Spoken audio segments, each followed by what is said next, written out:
जीना कठिन है, जटिल बन जाता है और व्यक्तिगत जीवन भी जीना जटिल बन जाता है। इसलिए जीवन में गंभीरता की बहुत ज़रूरत है। गंभीरता का अर्थ क्या है? गंभीरता अर्थात बात को पचाना सीखना। हमारे सामने अनेक बातें होती हैं, आचार्य के उपवास में बैठे हैं, हम वहाँ बैठे हैं, अनेक प्रसंग चल सकते हैं, लेकिन कौन सी बात हमें पचानी है, कौन सी बात कहने की है, यह हमारा विवेक होना चाहिए। जो व्यक्ति बात को पचाना जानता है, उसके भीतर गहराई आ सकती है और उसके भीतर गंभीरता आ सकती है। गंभीर व्यक्ति घटना को पीना जानता है, वह विष को पीना जानता है, जीवन को जीना जानता है। इसलिए जरूरी है कि हमारे भीतर गंभीरता आए। प्रसंग उस समय का है, सप्तम आचार्य दालगणी का। आचार्य श्री दालगणी मंत्री मुनि श्री मगनलाल स्वामी को कड़ा उपालम देते हैं। इतना कड़ा उपालम कि कोई दूसरा व्यक्ति होता तो तुरंत बोल देता, जवाब दे देता, लेकिन मंत्री मुनिषी ने तहत शांत भाव से स्वीकार कर लिया, केवल तहत के अलावा कुछ नहीं बोला। इतना कड़ा उपालम किसी को मिले और वह शांत रह जाए, वही व्यक्ति शांत रह सकता है जिसके भीतर गंभीरता है, गहराई है। हमारे भीतर भी गंभीरता आए, गहराई आए। आचार्य श्री भिक्षु बड़े गंभीर थे। उनके जीवन में अनेक प्रसंग आए, लेकिन वे शांत भाव से उन्हें सहन कर पाए, क्योंकि उनके भीतर गहराई थी, गंभीरता थी। इसलिए आचार्य श्री तुलसी ने गीत में बहुत सुंदर कहा है, स्वामी जी थारी साध नारी मैं रूसी ऊंचाई, ओ स्वामी जी थारी साध नारी मैं रूसी ऊंचाई, मैं रूसी ऊंचाई है सागर सी गहराई, हो स्वामी जी थारी साध नारी मैं रूसी ऊंचाई। और वहां से अपनी अमृत देशना आज के इस वर्धमान महोत्सव पर हमें प्रदान होगी और उस अमृत देशना से हम भी वर्धमानता की दिशा में अग्रसर होंगे। निवेदन परम पूज्य गुरुदेव।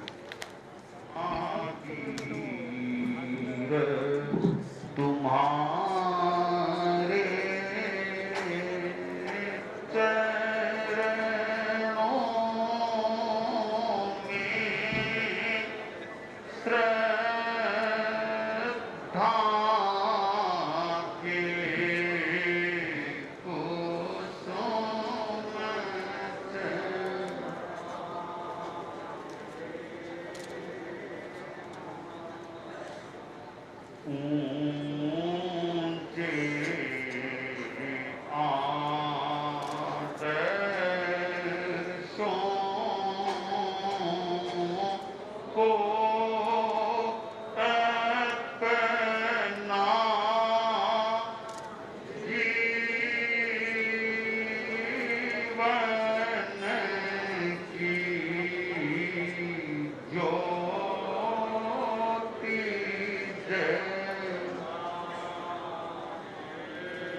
पन्नगे च सुरेंद्र च कौशिके पाद संस्पृशि निर्विशेष मनस्काय श्री वीरस्वामिने नमः।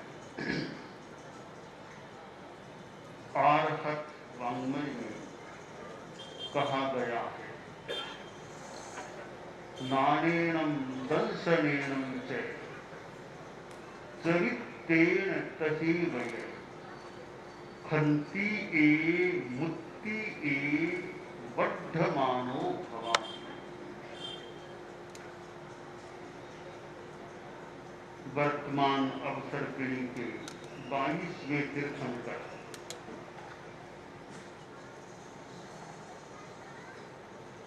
विरक्ति की ओर आगे बढ़े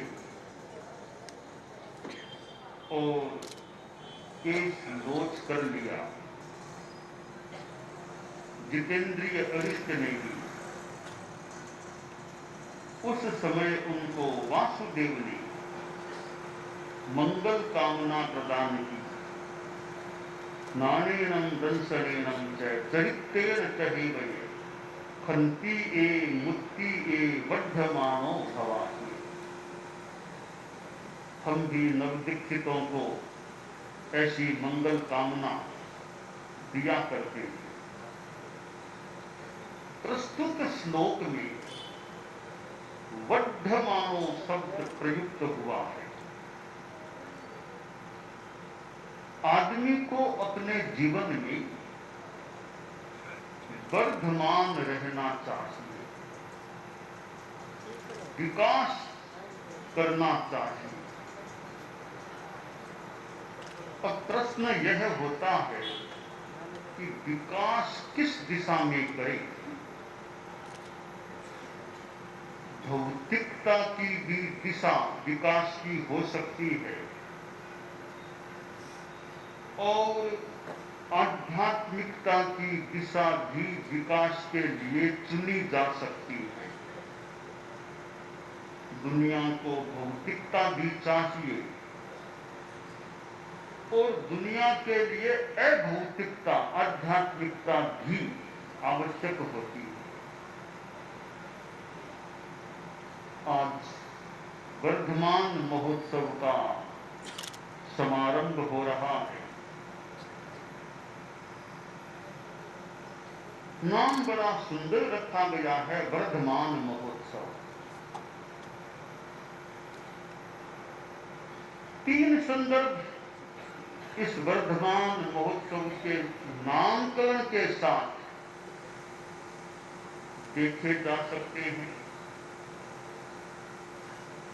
पहला संदर्भ तो यह है कि हमारे वर्तमान अवसर पीढ़ी के 24वें तीर्थंकर भगवान वर्धमान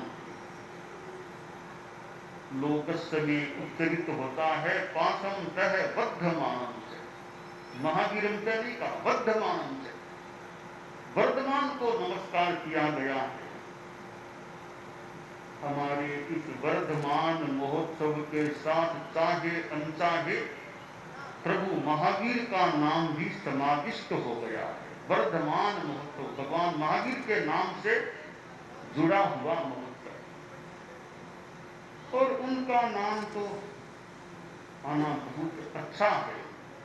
जिनके शासन में हम जी रहे हैं, जो हमारे परम आराध्य के स्थान पर विराजमान है, ऐसे परम प्रभु वर्धमान का नाम भी चाहे अनचाहे किसी रूप में इस महोत्सव का नाम लेने के साथ साथ हमारी जिह्वा पर अवतरित हो जाता है और मानो कि वह जिह्वा भी धन्य हो जाती है जहाँ परम पवित्र आत्माओं का नाम लेने के लिए जिह्वा का प्रयोग होता है। तो भगवान महावीर भगवान वर्धमान इस वर्धमान महोत्सव के भीतर मानो विराजमान है। यह पहला संदर्भ। दूसरा संदर्भ है मर्यादा महोत्सव होता है और मर्यादा महोत्सव से पहले हमारे माननीय सम्माननीय संतों और साध्वियों की संख्या की वृद्धि होती है और कई बार तो इतनी अच्छी संख्या हो जाती है, सैकड़ों सैकड़ों साधु साध्वियां गुरुकुलवास में गुरु उपवास में उपस्थित हो जाते हैं। और जिस नगर में इतनी संख्या बढ़ती है वो नगर की ध्वनिमा युक्त सा हो जाता है। इधर देखो उधर देखो, साधु साधियां साधु साधियां। तो साधु साधियों की संख्या वृद्धि होती है, इसलिए वर्धमान यानी संख्या वर्धमान है। हमारी गुरुकुलवास की संख्या वर्धमान है, इसलिए वर्धमान महोत्सव। वर्तमान में तो समन श्रेणी की भी संख्या बढ़ती है, समनिया भी आ जाती है, समन जी भी आ जाते हैं, आ गए हैं, तो समन श्रेणी की भी संख्या बढ़ जाती है। तो साधु साधियों की संख्या वृद्धि गुरुकुलवास में होती है और समन श्रेणी के सदस्यों की संख्या भी गुरुकुलवास में वर्धमान होती है। इसलिए उस खुशी में कह दें, उल्लास में कह दें, यह वर्धमान महोत्सव आयोजित होता है। और साथ में जोड़ दें कि यह वर्धमान महोत्सव तो एक प्रकार से बहिर्विहार से आने वालों का स्वागत कार्यक्रम होता है कि गुरुकुल वासियों की ओर से तो बाहर से आए हैं साधु साधियां समन श्रेणी के सदस्य, मानो उनका स्वागत समारोह भी सहज में चाहे अनचाहे किसी रूप में हो जाता है। वे हमारे गुरुकुलवास में आए,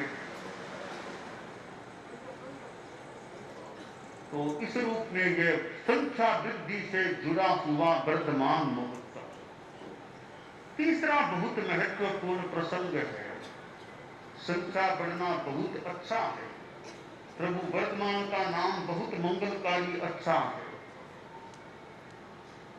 परंतु हमारे में गुणवत्ता वर्धमान हो। संख्या वत्ता वर्धमान और गुणवत्ता फिर वर्धमान हो। यह वर्धमान महोत्सव गुणवत्ता को बढ़ाने की प्रेरणा देने वाला भी बन जाता है कि साधु साधियों में, समन श्रेणी में, श्रावक श्राविकाओं में औरों में गुणवत्ता विकसित हो, गुणवत्ता हमारी बढ़े। जीवन में गुणवत्ता है तो कुछ है, कुछ सत्ता है। गुणवत्ता है तो सत्ता भी है, गुणवत्ता नहीं है तो जीवन एक तरह का निष्प्राण सा हो जाता है। सप्राण जीवन वह है इसमें गुणों की प्राणवत्ता है, गुणवत्ता की प्राणवत्ता है, वह जीवन अच्छा सप्राण होता है। हमारा धर्म संघ कई श्वेतांबर तेरा धर्म संघ, जिसे आचार्य भिक्षु प्रथम गुरु, प्रथम आचार्य के रूप में प्राप्त हुए थे और उनसे यह प्रवर्तित या उनसे जुड़ा हुआ यह धर्म संघ है और हम इस संघ के सदस्य हैं। हमें वर्धमान रहने का प्रयास करना चाहिए। उसके लिए आवश्यकता है हम ज्ञान की वृद्धि करने का प्रयास करें। हमारा ज्ञान बढ़ना चाहिए। हमारा क्षेत्र धर्म का है, हम धार्मिक ग्रंथों का, आगमों का अध्ययन करें और हमारे पास इतना सुंदर एक साहित्य संप्राप्त है। मुझे तो आगम बहुत अच्छे लगते हैं, इतनी सुंदर वाणी है आगमों की। अगर हम यथासंभव रोज कुछ आगम से जुड़े रहे, चितारना भी करें। देखिए 10वें आलियम एक छोटा सा आगम इतना बढ़िया हमारे लिए आगम है, हम उसका स्वाध्याय भी करते रहे। हमारे बाल मुनि हैं, हमारी छोटी छोटी साधियां हैं, समणियां हैं, 10वें आलियम अगर उनको कंठस्थ रहे।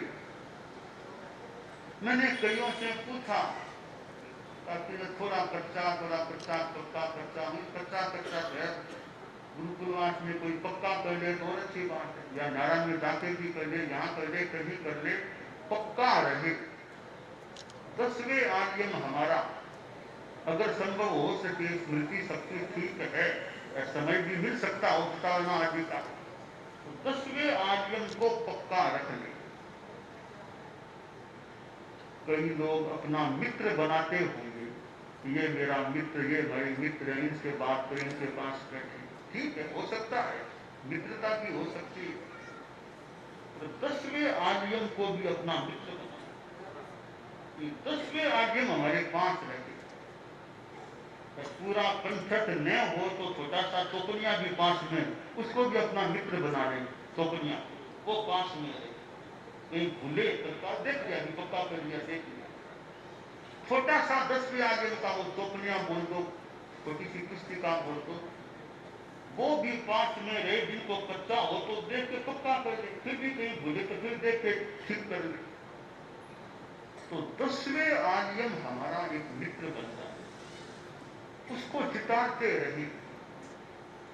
सीख लिया फिर भूल गए, ठीक है, भूलना भी कभी हो जाए, तो प्रयास यह रखें कि वो हमारा पक्का है। और जो साधु साधियां समन समनिया 10वें आर्यम का रोज चितारना कर लेते हैं, प्राय लगभग रोज चितारना कर लेते हैं, बहुत अच्छा क्रम है। कोई 10वें आर्यम रोज चितारता हो, उसको हमारी ओर से धन्यवाद है, साधुवाद है। रोज 10वें आर्यम को चितारने वाला कोई है, जो भी है, साधु साध्वी समन श्रवणी श्रावक, श्रावक नहीं, समन श्रवणी का तक होते हैं, श्रावक लोग तो अर्थ अनुवाद बड़े पढ़ ले। साधु साध्वी समन श्रवणी को रोज 10वें आर्यम को चितारने वाले लगभग यानी 99% दिन चितारने में लगाते हैं, उनको हमारा साधुवाद है, धन्यवाद, बहुत अच्छा काम है। 10वें आर्यम की तरह दूसरा उत्तराध्ययन है। जिनको उत्तराध्ययन याद हो और फिर उसका चितारना भी सप्ताह में भले 1-2 बार भी कर ले, बहुत अच्छी चीज है। हालांकि 10वें आर्यम जितनों को पूरा याद है, उतना उत्तराध्ययन याद संभवतः नहीं होगा, उतनी संख्या वालों को, साधु साध्वी समन श्रवणी को। जिनको याद है पूरा नहीं तो 5 दिन भी याद है, 2 दिन भी याद है, ये तो रत्न है, रत्न। 2 हैं तो हमारे पास 2 रत्न है, 5 है तो 5 रत्न है, 36 है तो 36 रत्न है हमारे पास। इन रत्नों की सुरक्षा कर सके, हमारा कंठस्थ रह सके उत्तराध्ययनानी, जितने अध्ययन चुके हैं उतने भी कंठस्थ रह जाए तो साधु की तो संपत्ति है। और हमारे पास है क्या, रुपया पैसा हमारे पास में रखना नहीं है, यह आगम एक हमारी संपत्ति है। अनेक संपत्तियों में एक संपत्ति हमारी आगम की स्मृति है। तो उत्तराध्ययनानी जैसा आगम जो चितारता है, मानो कि एक शक्ति उसके पास रहती है। तो आगम का स्वाध्याय करने वाला है, उसके पास मानो शक्ति है। साधु है, आगम चितारी नहीं, आगम पढ़े ही नहीं, तो फिर हमारे भी वो गुणवत्ता आए आशा करें, गुणवत्ता तो आए पर वो और अच्छा रहेगा। संभव है आगम के साथ हमारा संपर्क बना रहेगा, हम आगम स्वाध्याय करते रहेंगे। अब 2 दिन भी चितार ले, एक चितार ले, रोज कुछ करते रहे तो आदमी करते करते कहां पहुंच सकता है। तो मैं साधु साथियों समन श्रेणी को सलाह देना चाहता हूं, यहाँ है और मेरी बात बाहर वालों तक भी पहुंच सकेगी, तो उनके लिए भी मेरी सलाह है कि 10वें आर्यम को जितना संभव हो सके चितारने का, स्वाध्याय करने का, उत्तराध्ययनानी के स्वाध्याय का हम प्रयास करते हैं। और इतना पक्का हो अंधेरे में भी चितार सके, कोई प्रकाश की अपेक्षा नहीं चितारना करने के लिए, अंधेरे में भी चितारना कर सके, ऐसा पक्का चाहिए। और भारवेल जी स्वामी जैसे हमारे परम पूज्य दूसरे गुरुदेव भारवेल जी स्वामी वो कहते उत्तराध्ययनानी का स्वाध्याय कर लेते, उन जितना कर सके, उन जितना न कर तो उनका कुछ अंशों में स्वाध्याय कर लें, विस्तृत देना है, तो हमारा ज्ञान बढ़ना चाहिए। ये दो आगम तो मैंने एक चिताने के लिए, कंठस्थ के लिए मानो एक बात कही है, बाकी हमारे आगम 30 आगम और है, उनका अर्थ पढ़े, टिप्पण पढ़े, आधा घंटा घंटा जितना समय मिले चतुर्मास में, शेष काल में, तो आगम हमें पढ़ते रहना चाहिए। उससे हमारी साधना सिंचित हो सकती है। वो आगम स्वाध्याय एक ऐसा अमृत है, जल है, तो हमारे संयम रूपी इस बगीचे को सिंचन देने वाला होता है। तो हमारी ज्ञान की वृद्धि होनी चाहिए। और भी हमारा ज्ञान अन्य ग्रंथों के अध्ययन से भी ज्ञान बढ़ सकता है। भाष्यानुसारिणी है, तत्वार्थ भाष्यानुसारिणी संस्कृत का ग्रंथ है, बहुत ही बढ़िया ग्रंथ है। बार बार धन्यवाद या वंदना जो भी उचित हो उमा स्वाति को, आचार्य प्रवर को, इतना सुंदर ग्रंथ रचा है। स्वयं ने स्वपज्ञ भाष्य भी तैयार कर दिया और फिर वंदना करे या जो भी उचित हो साधुवाद दे, श्रद्धार्पण करे सिद्ध सेन गणि को, तो कैसी सुंदर व्याख्या थी लिखी। ऐसा ग्रंथ है तत्वार्थ भाष्यानुसारिणी कि जहां तक मैंने अनुभव किया, हमारी तेरापंथ की परंपरा से भी वो लगभग एकदम सम्मत सिद्धांत, लगभग पहले सम्मत बातें हैं, आगमों से लगभग सम्मत बातें मुझे लग रही है, अनुमानित हो रही है। ऐसे ग्रंथों का भी कोई स्वाध्याय करे, संस्कृत का कुछ ज्ञान हो, उनको पढ़े पढ़ाई करे, अच्छा हमें आगम संबंधी बातें उन ग्रंथों से भी मिल सकती है। और तत्वार्थ भाष्यानुसारिणी तो ऐसा ग्रंथ है, जैन दर्शन का एक गहरा अध्ययन करना हो तो भाष्यानुसारिणी पढ़ ले, जैन धर्म जैन दर्शन की विभिन्न बातें उस एक ग्रंथ से प्राप्त की जा सकती। दूसरा ग्रंथ हिंदी की दृष्टि से सुझाऊं तो जैन दर्शन मनन और मीमांसा, परम पूज्य आचार्य महाप्रज्ञ जी का ग्रंथ है। एक बार की स्मृति मुझे हो रही है, मैं भूल नहीं करूं तो, महाप्रज्ञ जी गुरुदेव युवाचार्य काल में थे या आचार्य काल में होंगे, मैं बैठा था और भी साथियों पे, मैंने कहा कि दो ग्रंथ ऐसे जिनको कोई अच्छी तरह पढ़ ले तो जैन धर्म जैन दर्शन का अच्छा ज्ञान हो सकता है। वो दो ग्रंथ हैं, एक तो तत्वार्थ भाष्यानुसार, दूसरा है जैन दर्शन मनन और मीमांसा। ये दो ग्रंथ कोई अच्छी तरह पढ़ ले तो जैन दर्शन का बहुत अच्छा ज्ञान, अच्छा विद्वान बन सकता है। थोड़ी सी देर बाद आचार्य ने तुम्हारी बात का समर्थन किया जा सकता है, ठीक बात है, ये दो ग्रंथ कोई पढ़े अच्छा जैन दर्शन का ज्ञान, दो गृहस्थ लोग हैं संस्कृत नहीं भी जानते हो, जैन दर्शन मनन और मीमांसा परम पूज्य आचार्य श्री महाप्रज्ञ जी की कृति है, उसको अच्छी तरह पढ़े, जैन दर्शन जैन धर्म का अच्छा ज्ञान, थोड़े में अच्छा ज्ञान हो सकता है। बाकी तो जितना ज्ञान को विस्तार से पढ़े उतना और विस्तार प्राप्त हो सकता है। तो ज्ञान में हम वर्धमान और दर्शन में वर्धमान, हमारी श्रद्धा तमेव सत्यम निसंकम जब जने हिम कवे, वही निसंक, वह निसंक ही है जो जिनेश्वर भगवान ने बताया। यानी हमारा कोई दुराग्रह नहीं, जो तथ्य है उसको हमारा समर्थन है। वो तथ्य कहीं पर भी है, आकाश में है या पाताल में है, किसी भी ग्रंथ में है, किसी पंथ में, किसी संत के पास भी तथ्य है, हमारा उसको समर्थन है। हमें ज्ञात है यानी जहां कहीं तथ्य है, जिसके पास तथ्य है, याथार्थ्य है, वो कहीं बैठा हम कहीं बैठे, वो कहीं खड़ा हम कहीं बैठे, कुछ भी अवस्था में हो, हमारा उस तथ्य